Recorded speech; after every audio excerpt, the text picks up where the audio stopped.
보겠습니다. 오늘 보실 말씀은 로마서 5장 9절에서 11절 말씀 함께 교독하겠습니다.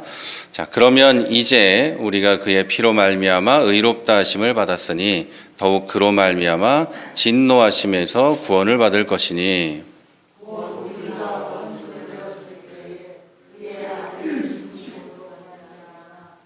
하나님과 화목하게 되었은즉 화목하게 된 자로서는 더욱 그의 살아나심을 말미암아 구원을 받을 것이니라. 다 같이요. 그뿐 아니라 이제 우리로 화목하게 하신 우리 주 예수 그리스도로 말미암아 하나님 안에서 또한 즐거워하느니라. 아멘. 네, 오늘은 로마서 5장 9절에서 11절 말씀을 가지고 사실은 제목은 구원의 확신 이렇게 써놓기는 했지만 구원의 확신을 어떻게 가질 수 있을까? 어떻게 구원의 확신을 가지고 살아갈 수 있을까? 네, 이런 제목으로 말씀을 나누려고 합니다.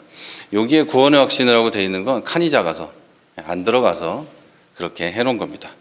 자, 우리는 지난주에 하나님께서 우리를 사랑하시는 것에 대한 확실한 증거가 예수님의 죽음, 곧 십자가라고 배웠습니다.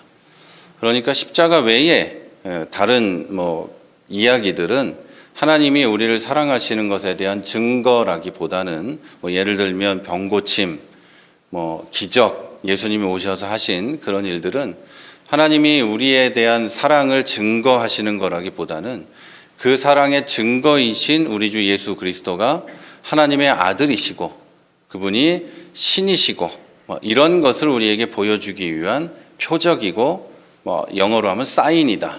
이렇게 보면 됩니다. 그래서 우리가 신앙생활을 하면서 하나님께 구해야 될 것들 중에 병고침도 있을 것이고 기적도 있을지도 모르지만 그런 것들은 하나님의 사랑을 구하는 것보다는 하나님의 권능을 구하고 하나님의 능력을 구하는 그런 거라고 할 수 있겠습니다. 그리고 물론 그런 것도 하나님의 사랑이 기초가 되어야 하겠지만 하나님의 사랑의 증거는 그런 것과는 좀 반대되는 십자가라고 보면 됩니다. 하나님의 사랑의 증거는 십자가지 하나님의 어떤 기적적인 능력이나 그런 것들이 아닙니다. 이 하나님의 사랑은 우리 믿음의 출발점이 되고 우리 신앙생활의 기준이고 근거입니다. 그만큼 중요하고 잊어서는 안 되는 진리라는 것이죠. 자, 이제 오늘 본문은 이제 진노의 날에 대해서 이야기합니다. 미래의 어느 날에 우리에게 도래할, 미래의 어느 날 반드시 오게 될 진노의 날, 곧 큰 심판의 날에 관해서 이야기를 합니다.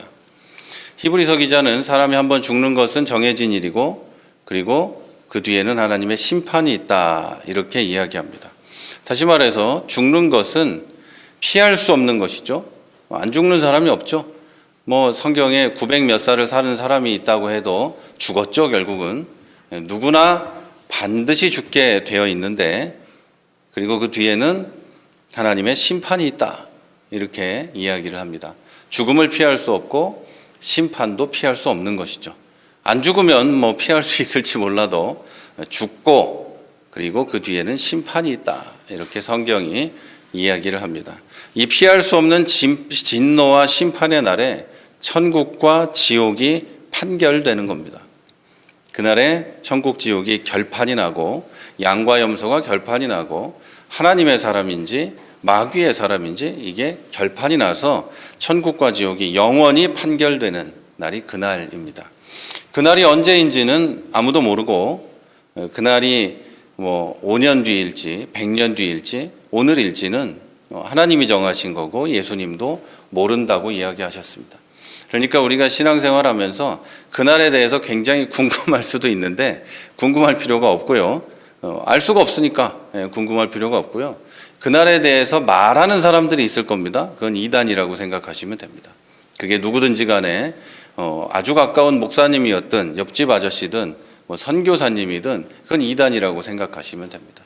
그걸 모른다고 말해야 정상이지 그 어느 날입니다 라고 하든지 징조를 보니 내일 모레쯤이에요 라고 한다든지 이단이라고 판단하시면 정확할 겁니다.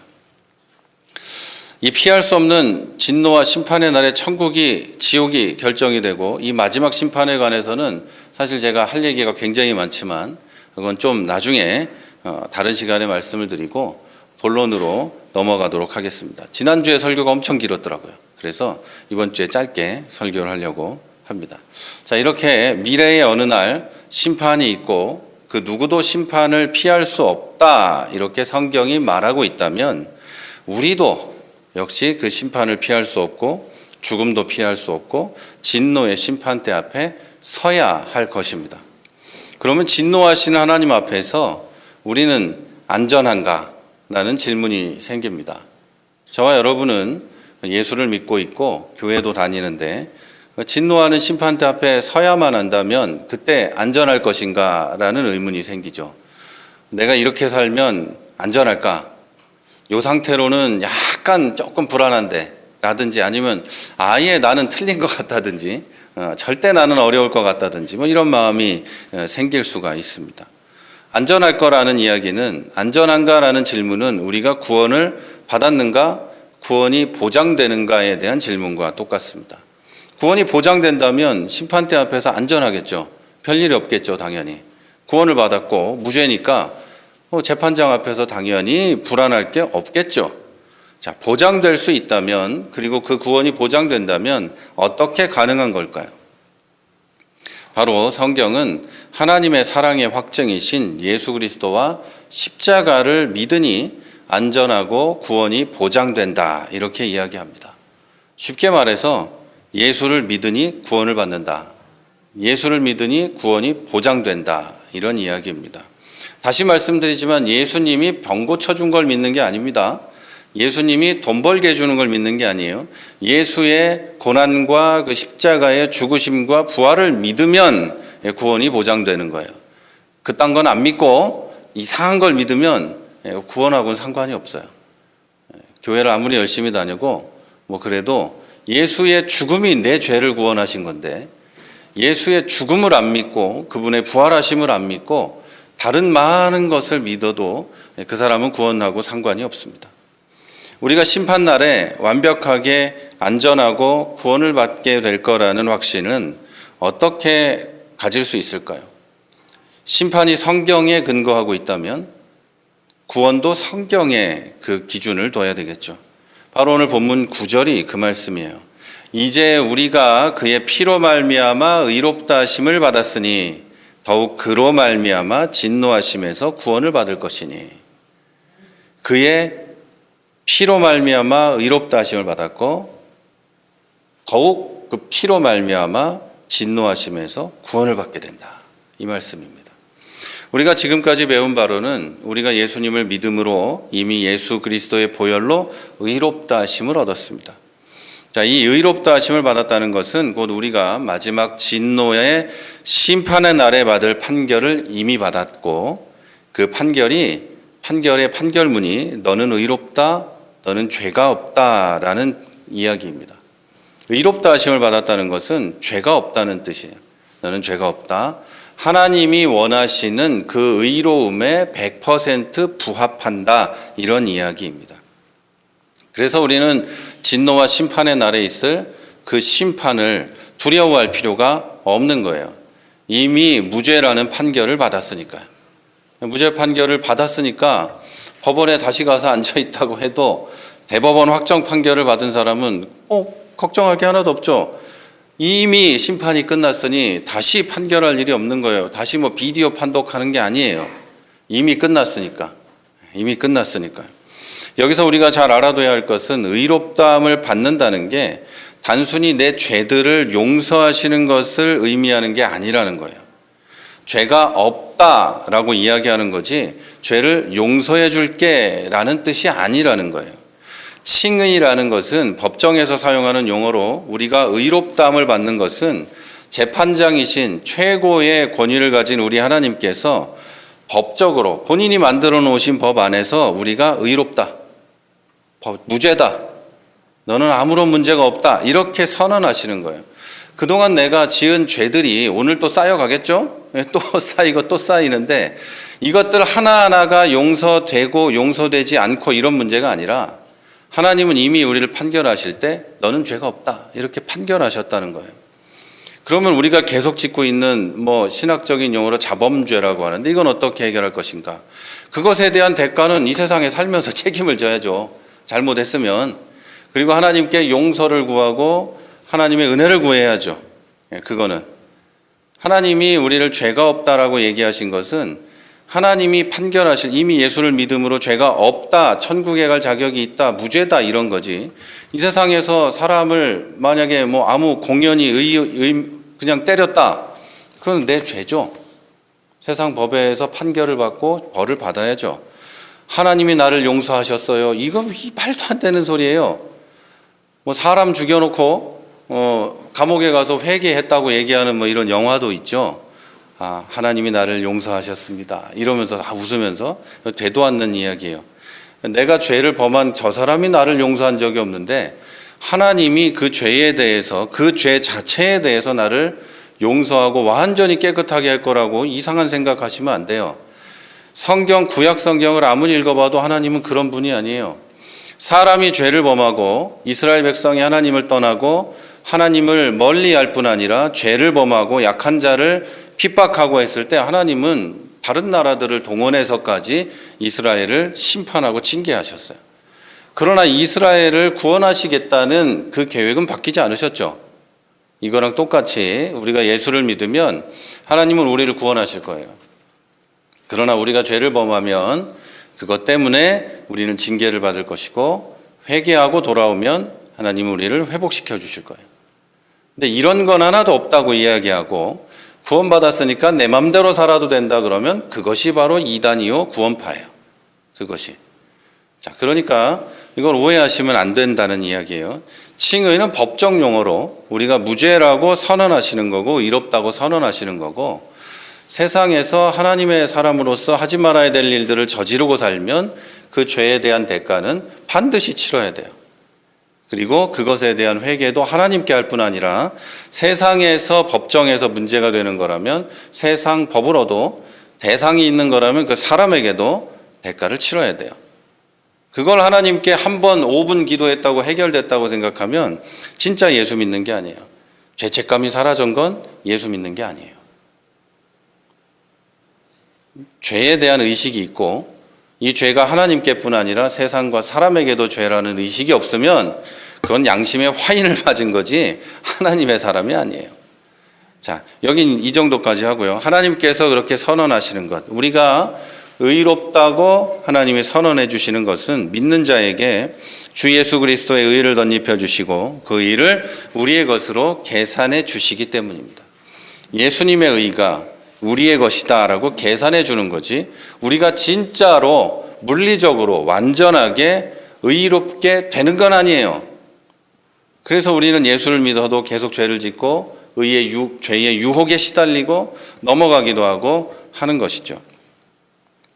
하나님은 우리에게 그리스도의 의로운 옷을 입혀주시고 그리스도의 예복을 입혀줍니다. 그러니까 천국잔치에 들어갈 옷을 주시는 거예요. 믿음으로 주시는 거고, 그 옷을 입고 천국잔치에 나가면 자격이 주어지는 거예요. 그 옷을 입었으니까. 자, 이렇게 그리스도의 의가 우리에게 있기 때문에 우리가 존귀하신 하나님 앞에 설 수 있는 거예요. 그런데 여러분 다 아시는 예수님의 예화지만 아무리 천국잔치에 초대를 해도 옷까지 주어도 안 입고 나타나는 사람도 있고, 장가가고 소도 사야 되고 밭도 갈아야 되고 해서 안 오는 사람들도 있죠. 그 사람들을 표현하다 보면 그런 사람들을 하나님이 미리 선택하신 유대인이라고 보는 사람도 있고, 그런데 우리 안에 지금 한국에 우리 예수 믿는 사람들로 보면 그런 사람들, 바빠서 못 가겠어요, 힘들어요, 이런 사람들은 아마 오랫동안 예수를 믿은 사람들이거나 모태신앙이거나 그 중에 하나일 거예요. 하나님이 좋은 믿음의 가정에 태어나게 하셨으나 장가가고 소도 사야 되고 밭도 갈아야 되고 애도 낳아야 되고 할 일이 너무 많아서 하나님의 천국잔치에 갈 수가 없어요 라고 하는 사람들은 그런 사람들일 거예요. 예수님을 믿고 그 의의 옷을 입어야 되는데 내 마음대로 나는 이 정도면 괜찮아 생각하고 예수님의 의의 옷이 아니라 자기 나름대로 양복 입고 나타나는 사람은 아마 자기 의를 주장하는 교만한 바리새인 같은 사람들일 거예요. 아마 이 사람들도 역시 우리나라 기독교의 이 상황으로 보면 오래 예수를 믿은 사람들, 목사들, 장로들, 집사들, 그리고 모태신앙들 아마 이럴 거예요. 우리가 다 포함이 되는 거죠, 거기에. 그러니까 반드시 우리는 예수님의 의의 옷을 입고 부르실 때 천국잔치에 나아가야 될 줄로 믿습니다. 자, 이렇게 그리스도의 의가 우리에게 있기 때문에 우리가 존귀하신 하나님 앞에 서고, 자, 여기서 한 가지 확실하게 해야 할 것이 있는데, 그러면 구원의 주체는 누구실까요? 구체적으로 우리에게 의로움은 누가 주시는 걸까요? 구원을 받는 대전제는 무엇이냐, 이런 얘기예요. 구원은 누구에게 받는 것인가? 자, 그 문제의 답은 하나님의 은혜, 하나님의 은혜가 가장 먼저이고 하나님의 사랑이 가장 먼저이고 그 사랑과 은혜로 발현되는 예수 그리스도의 죽음과 부활이에요. 사랑과 은혜가 없었다면 예수님의 이 세상에 오신 성육신과 십자가의 고난과 죽으심과 부활이 없었겠죠. 하나님의 은혜가 우리가 구원을 받는 그 구원의 시작이에요. 사랑이 많으신 하나님의 은혜가 없었다면 우리는 구원이라는 이름조차 들을 수가 없었을 거예요. 제가 자주 말씀드리지만 우리가 예수를 믿어줘서 교회에 나와서 구원을 받는 게 아니에요. 그런 마음으로는 절대 구원을 못 받아요. 하나님의 사랑에 감사하고 하나님의 은혜에 감격하고 예수 그리스도의 십자가의 죽으심과 고난을 믿어야 구원을 받는 거예요. 교회에 누가 이렇게 막 해가지고 나와준 걸로는 절대로 구원을 받지 못해요. 그거는 구원하고는 아무 상관이 없어요. 그 사람이 아무리 열심히 신앙생활을 해도 신앙생활처럼 보이는 무엇을 해도 구원하고는 관계가 없습니다. 자, 하나님의 사랑과 은혜가 구원의 시작이라면 우리의 죄를 해결한 게 있을 거 아니에요? 그럼 무엇이 우리 죄를 해결했을까? 무엇이 우리에게 의의를 제공했을까? 자, 이 문제의 답은 우리 주 예수 그리스도입니다. 우리 주 예수 그리스도라고 제가 표현하는데 이걸 잘 생각하셔요. 나의 주님, 십자가에 돌아가신 예수 그리스도라는 뜻이에요. 그냥 예수님만 부른다면 저기 멀리 있는 분이라고 볼 수 있겠지만 우리 주 예수 그리스도, 우리 주님 예수 그리스도, 나의 주님, 내 영혼과 내 삶의 주인이신 예수 그리스도, 이 얘기를 하는 거예요. 그래서 우리의 고백은 항상 우리 주 예수 그리스도가 되어야 될 줄로 믿습니다. 특별히 십자가에서 죽으심과 피 흘리심과 쏟아부은 우리 주 예수 그리스도의 생명이 우리를 구원하신 겁니다. 자, 로마서 3장 25절은 제가 여기가 왜 어두운가 했더니 이걸 안 켰네요. 오늘 불을 제가 안 켰는데 딱 저것만 안 켜셨네? 안 켜도 돼요. 뭔가 어둡다 했는데 저걸 안 켰어요. 로마서 3장 25절은 이 예수님을 하나님이 그의 피로 인하여 믿음으로 말미암는 화목제물로 세우셨으니 라고 얘기합니다. 이 예수, 성육신하신 하나님의 아들을 하나님이 그 예수의 피로 그리고 믿음으로 말미암는 화목제물로 삼으셨다. 죄로 인해 죽을 수밖에 없는 우리를 의롭다 하실 수 있는 길이 바로 하나님의 아들 우리 주 예수 그리스도의 피입니다. 은혜로우신 하나님은 그리스도의 피로 우리를 구원하실 계획으로 예수님을 보내셨어요. 그래서 우리가 예수님을 믿으면 예수님을 믿는다는 게 예수님의 보혈의 공로와 그 피를 믿는다는 거예요. 그걸 믿으면 그 예수님의 죽음의 공로가 우리의 것이 되는 겁니다. 예수님이 나의 죄를 위해서 십자가에 죽으신 그 공로가 내 것이 되는 거예요. 안 믿고 그게 내 거라고 생각하는 사람들도 여러분 없을 거라고 생각하지만 굉장히 많이 있습니다. 예수님이 십자가에서 모든 인류를 위해서 돌아가셨으니까 이 세상의 모든 사람은 구원을 받은 거다 이렇게 생각하는 사람이 있어요. 목사님 중에도 신학자 중에도 아주 많이 있어요. 그래서 특별한 고백이나 행위가 없어도 교회에 오기만 하면 구원받는다고 말하는 사람이 부지기수예요, 여러분. 절대 아니에요. 제가 이런 얘기를 하는 건 여러분이 살면서 반드시 그런 말을 듣게 될 거기 때문이에요. 그런 사람이 많거든요. 예수님은 모든 인류에게 구원의 길을 연 거는 맞지만 믿지 않는 사람을 구원하는 분은 아니에요. 믿어야 구원을 받는 거예요. 믿어야 구원을 받아요. 자, 여러분,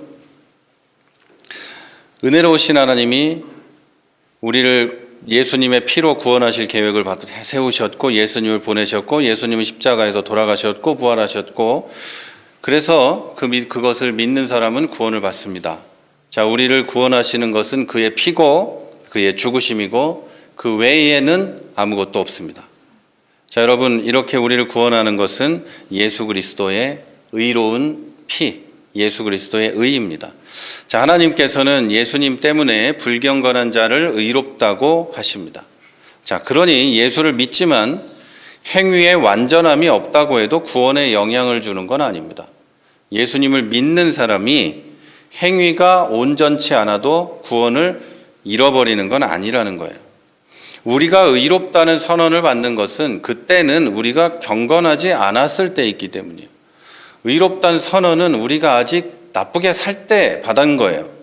만약에 우리가 의롭다함을 얻는 그 순간이 실제로 우리의 모든 죄의 흔적이 사라진 상태, 죄가 아무것도 없는 상태였다면 그 상태를 유지해야 구원을 받을 거예요.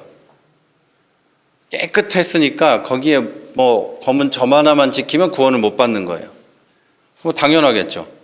당연히 완전히 죄가 없는 상태에서 죄를 범한 거니 그 사람은 구원을 받을 수 없어요. 그런데 아직 죄인이었고 경건하지도 않은 상태에서 의롭다 하심을 받았다면 우리에게 아직도 죄의 흔적이 있고 종종 죄를 짓는다고 해도 구원에 영향을 주지 않습니다. 자, 애당초 여러분의 행위와 죄악된 마음과 탐심과 유혹에 넘어가는 연약함과 악독함이나 이런 것들은 구원의 조건에 들어있지 않았어요.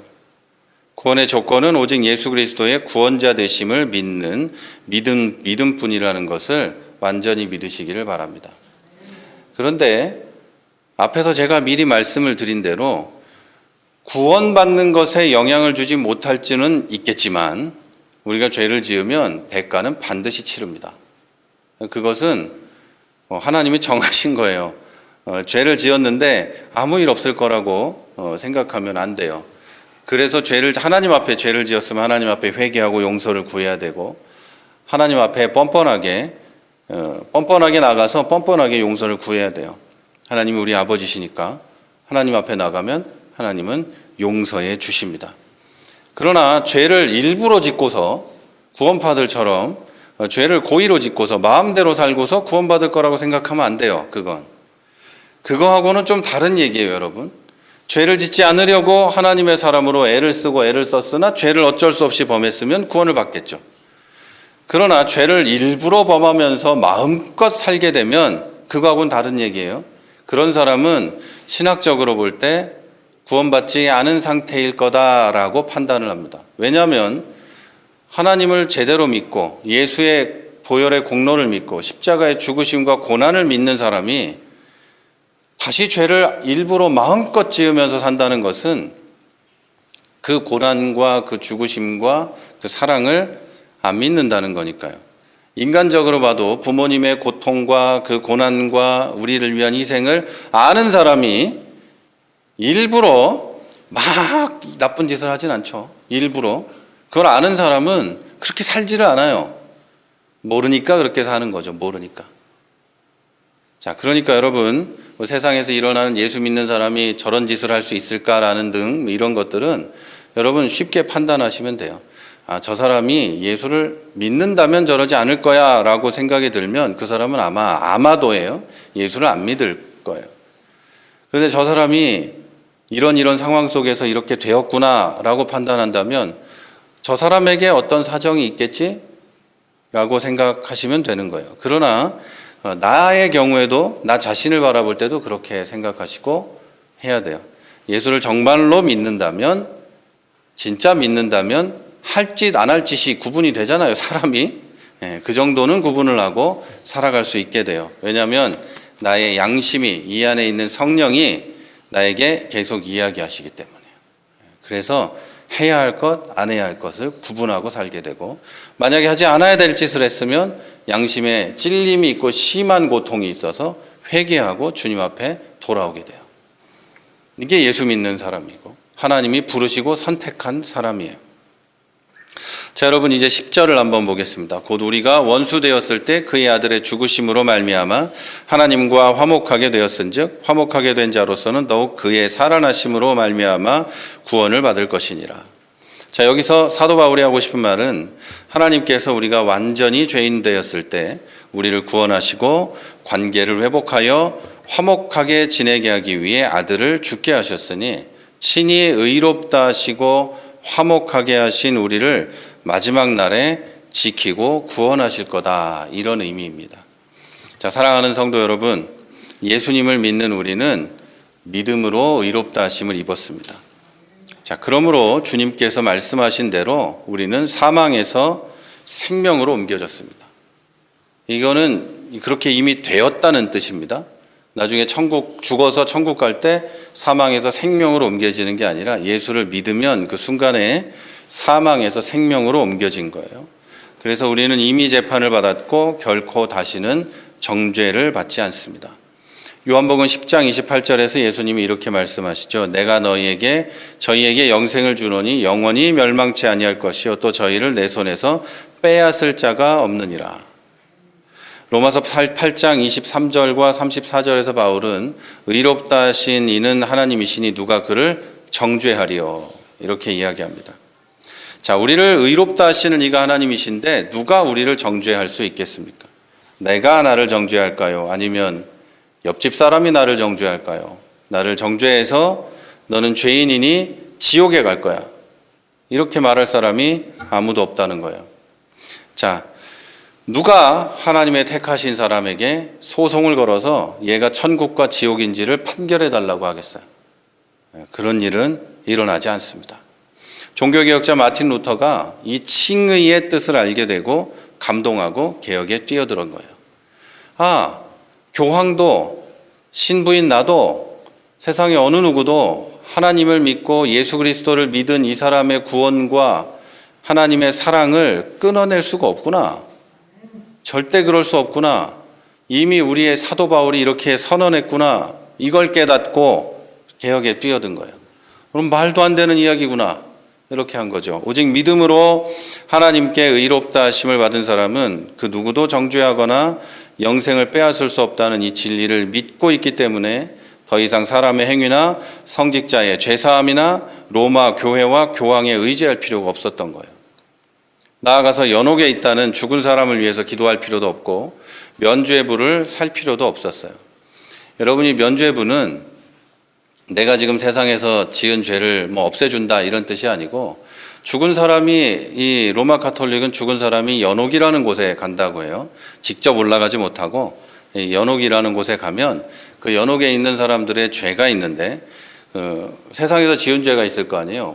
오랫동안 많은 죄를 지었으면 그 기간 동안 거기서 지내며 뭘 해야 돼요. 그런데 이 면벌부, 면죄부라고 하는 것을 세상에 있는 사람들이, 살아있는 사람들이 사면 그 산 돈만큼 그걸 빼주는 거예요. 그걸 빼주고 천국으로 가게 해준다. 이런 게 면죄부예요. 그런 거를 믿고 살 수 있게, 믿고 사야만 하게 그 당시 로마 교회가 교묘하게 사람들을 홀리고 작전을 했던 거죠.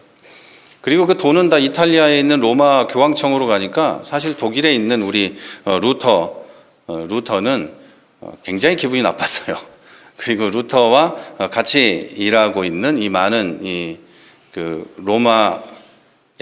독일에 있는 교회의 사람들 그리고 독일에 있는 그 영주들은 굉장히 기분이 안 좋았어요. 그래서 종교개혁이 일어나게 된 거죠. 그리고 우리는 하나님께 직접 회개를 하죠. 근데 로마 교회는 사제가 용서해 주지 않으면 죄 용서가 되지 않습니다. 그래서 연말이 됐든 언제가 됐든 고해성사를 해야 되죠. 그래서 사제가 내 죄를 사하노라 해야지 이 죄가 깨끗해지는 거예요. 그런데 예수 그리스도의 죽음이 내 죄를 사하고 하나님께 나아갈 수 있게 했으니 이제 그런 게 필요 없는 거예요. 그리고 로마 교회에서 파문을 당하더라도 상관이 없는 거예요. 교회의 구원이 있지 믿음으로 구원받는다고 로마 교회는 이야기하지 않습니다. 교회의 구원이 있는 거예요. 그래서 교회에 태어나서 거기서 살아가고 하면 구원을 받는 거죠. 그런데 우리는 믿음으로 구원을 받아요. 자, 오직 믿음으로만 의롭다함을 얻고 믿음으로만 의롭다 얻는다는 이 칭의는 법적 용어로 무죄라는 판결을 뜻한다는 걸 믿었기 때문에 개혁자들은 교황이 아무리 핍박을 하고 파문을 하고 쫓아내고 추방을 당하고 죄로 죄 있다 이야기하고 뭐 죽여도 두려워하지 않았어요. 하나님이 나를 의롭다 했기 때문에 전혀 두려움이 없었어요. 사실은 여러분, 이 사실은 우리에게도 귀한 깨달음을 줍니다. 우리는 종종 구원의 확신을 가지지 못할 때가 있어요. 내 행위와 상황과 상태를 보면 당연히 구원을 받을 수 없어요. 자, 이러한 우리가 이미 받은 구원에 대해서 흔들리지 않을 수 있는 유일한 길은 나의 구원이 하나님의 은혜와 사랑 그리고 예수 그리스도의 십자가에서 온다는 것을 확실하게 믿는 겁니다.